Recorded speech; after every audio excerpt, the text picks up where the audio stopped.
In this part of the Phasor series, we will be looking at why do we have to deal with the alternating currents and not DC currents. The power generation happens with the synchronous generators, and the synchronous generators have these stator windings or these stationary windings on the and they have a rotor which rotates, and it has a magnetic field, and it has essentially a DC excitation, and which controls the voltage amplitude induced on these windings. When this rotor rotates, because we know that changing magnetic field induces electric current, and this when this rotor rotates, we have the changing magnetic field on the stator windings, and these stator windings have the alternating voltage.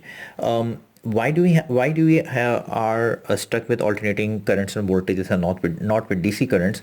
For that, I would suggest you watch a very good documentary, a three-part documentary, something known as the Story of Electricity, Shock and Awe. It's a three-part series available on YouTube, and here he explains that why are we using alternating currents in our households and not DC currents. I mean, the short answer is that the DC voltages in a long time ago, when this electrical revolution took place, the DC voltages were not very we were not very good at the stepping up or stepping down of those DC voltages. However, AC voltages are easily stepped up and stepped down using transformers. And if you have a very high voltage for the same amount of power, the current would be quite less. That means you can transfer electrical energy at a very high voltage, such as 132,000 or maybe 600,000 volts, but the current for the same amount of power is quite less, and that's how we reduce the transmission line losses over if we are transferring power over very large distances. And that's why since due to the transformers, we are using the alternating currents and not DC currents, because at that time when the electrical revolution took place, the stepping up and stepping down of DC voltages was not that efficient, because we did not have the silicon revolution or the power electronics revolution, which happened maybe half a decade later, maybe half a century later. So I would strongly suggest you watch this documentary, a three-part documentary, Shock and Awe, the Story of Electricity. Highly recommended. So coming back to the synchronous generator, we have an alternating current induced into it, and this is a very simple a slow animation or a GIF animation, and it says that the voltages are three sets of voltages, or three-phase voltages are 120 degrees out of phase with each other. Now let's take a look at what happens when we have a simple circuit and we have a voltage source. It should be like 220 volts, but for these oscilloscopes can display like maximum of 100 volts. So I've picked a 1 volt peak and a 1 kilohertz, even though in our household it's 220 volts at 50 hertz. So just for simulation purposes, I've picked a very small voltage. Now we have a resistive load, an inductive load, and a capacitive load, and we have kind of a resistor and an inductor. So it's kind of an inductive load overall, and this is kind of a capacitive load, but not purely capacitive. It has a resistance component next to it. So what I'm going to do is I'm going to have these current probes, and I'm going to display these currents and transform them into some voltage readings, because the oscilloscopes can only display the voltages. Okay, so I have the voltage supply here at channel 1 and the current reading of this channel at this channel B, and this is the resistor. So if we take a look at the voltage and current of this thing, the voltage is at channel 1, and this is channel 1, and this is just channel 1 enabled, and this is the current. So let's have, the current obviously is going to be quite less at actually it's a 1 ohm resistor, so current would be 1 volt, and 1 ohm, that would be 1 ampere. So here just to emphasize the fact that the voltage and current of the resistor are exactly in phase. That means they reach the same peak value at the same time, and they reach the peak value at the same time, and they have the zero crossing at the same time. That means they cross the zero level, this level, at the same time. So they are exactly in phase. Now let's take a look at the voltage and current relationship of the inductor. and by inductor this is connected to this thing. And if we take a look at the, let's disable both of these things. The channel 1 or channel A is connected to the voltage supply. This is the voltage supply and this is the current supply. So this is the current reading of this inductor, and we see that the voltage, this voltage reading is the peak value of this voltage reading is happening before the peak value of this current reading.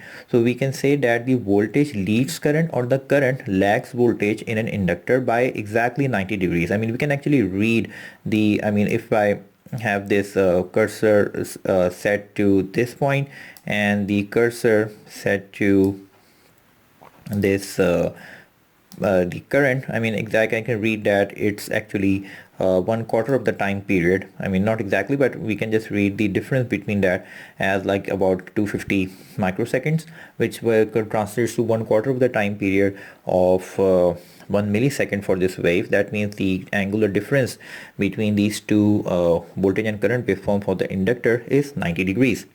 So voltage leads current. So I mean, if the voltage is let's assume the voltage is at angle 0, the current would be at angle -90. Okay, so maybe because the voltage leads current in an inductor. Now let's take a look at the voltage and current relationship for the capacitor. So the capacitor current reading goes to channel B of this oscilloscope. Let's disable these two readings, and this is the voltage reading and this is the current reading. And if I just amplify it a little bit and the time axis as well, so we have, I mean, we can say, this is the voltage reading and now we have the current reading. We said that the current reaches the peak value before the voltage reaches the peak value. That means the current in a capacitor leads the voltage by, let's measure it. Obviously it's a purely with capacitive load, so obviously this thing is going to be somewhere around like 250 microseconds, not exactly, but it's, I mean, this 1/4 of the cycle, which translates to 90 degrees phase shift between voltage and current. So let's say if this if the voltage is taken at 0 degrees, the current of the capacitor could be at plus 90 degrees because it's reaching the peak value before the peak value of the voltage is reached. So we say that the current of the capacitor leads the voltage of the capacitor, because all of these things are in parallel, the voltage of the capacitor by 90 degrees. So let's take a look at the resistor and inductive load. I mean, kind of inductive load, it has a resistance component to it. And if we take a look, I mean, this is at, let's see where this thing goes. So this thing is at channel 2 and channel 3 goes to resistor and inductive load. So if I let's disable, let's run this simulation. Okay, so if I disable all of these things, right? So let's disable so we know which one is which. Channel 1 is the voltage, channel 2 is the current of this inductive load, resistor and inductor. So we see that the current is actually lagging. This green waveform is reaching the peak value. Let's zoom in a little bit. The peak value of the voltage is reached first and the peak value of the current is reached a little later than that. And it is so we can see that the current of an inductive load, resistor and inductor, is actually lagging the voltage, or we can say that the voltage is leading current in this inductive load. I'm talking about this load. So this is not exactly 90 degrees because I have a real component to it. So it's not exactly 90 degrees. I'm not so sure what the angle would be, but it's definitely not 90 degrees. It's a little less than that. So let's disable this current and let's see the current of this resistor and capacitor. So we kind of a capacitive load, and we see that let's zoom in a little bit. The current actually leads the voltage in this. I mean, not exactly by 90 degrees. I mean, slightly less than that because it has a real component in this impedance. Now coming to, I mean, we can draw these voltages and currents in terms of phasors. So let's take a look at these phasor diagrams. I mean, this phasor, and we can add and subtract these phasors using simple vector addition and subtraction, and we can actually multiply these phasors, I mean, in graphical format. I mean, actually this whole figure, I mean, we draw it as a stationary, but this whole figure is actually rotating. this whole figure, I mean, I've just searched for phasor rotation animation, so you can just search it on the internet. So this whole actually this picture is actually rotating. I mean, we have three phasors, and these three phasors, I mean, this whole picture is rotating at omega radians per second. So we just assume that the whole circuit is operating at just one frequency. So all these phasors are rotating anti-clockwise in that so many radians per second. I mean, this is actually the projection on the y-axis, not exactly on the x-axis.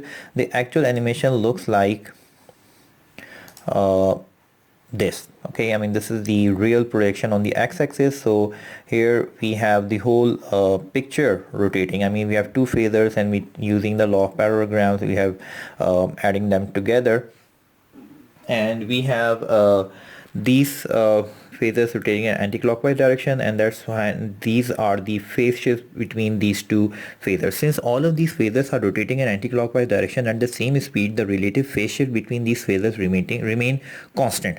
Okay, so we have this on the y-axis projection actually. So I mean, it doesn't matter on which axis you take, but traditionally we take it on the real axis, so on the x-axis.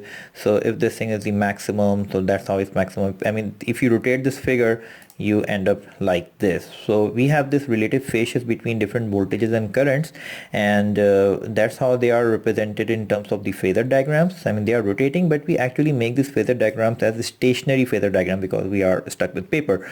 But here they are actually rotating, and we actually represent these phase shifts as the angular difference between these phasors. And why we use those phasors? Because we we were not very comfortable using the differential equations to solve the simple problems. So if we just assume the source is complex, I mean, all the Henrys and Farads were transformed into ohms, and all the voltages and currents, instead of writing the sine and cos right next to it, then we just wrote them as complex quantities, and the differential equations were made to be simple algebraic equations.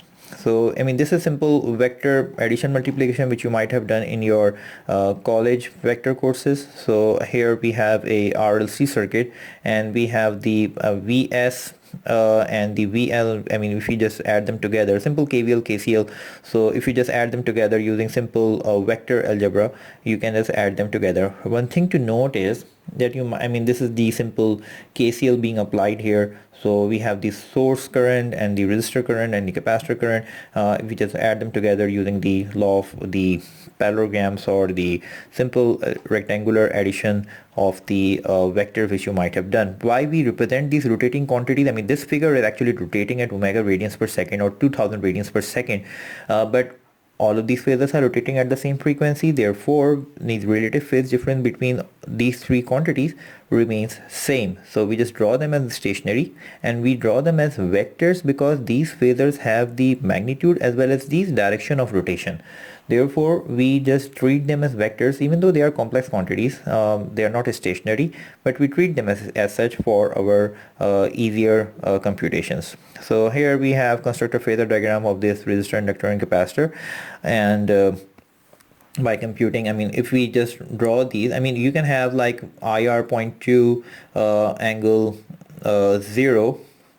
Here we have 0.2 angle 0, and IL is 0.1 angle minus 90 and 0.3 angle 90. Here we can represent these quantities as either in the rectangular form or in the polar form. The polar form is 0.2 angle 0, or we can just write 0.2 plus J0, or and this thing can be represented as minus J 0.1, and this thing can be represented as J 0.3. I mean, the real part is obviously 0 in both of these quantities.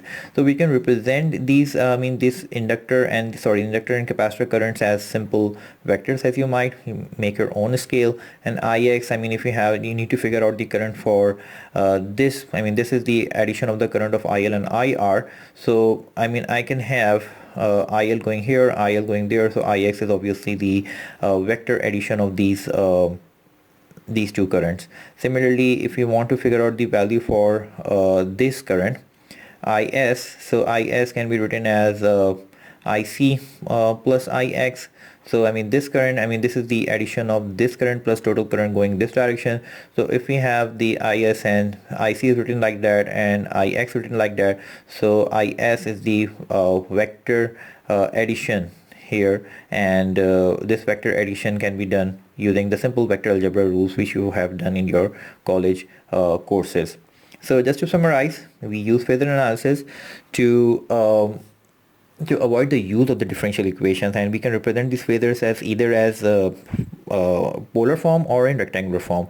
And I mean, you can just use the calculator in complex mode. And the last thing I need to emphasize is that the impedance, the v upon I equals to v upon I, or the admittance equals, or y equals to I upon v, they are the ratio of phasors. They are not phasors. Okay, the impedance in ohms and the admittance in Siemens, they are not phasors, even though they are complex quantities.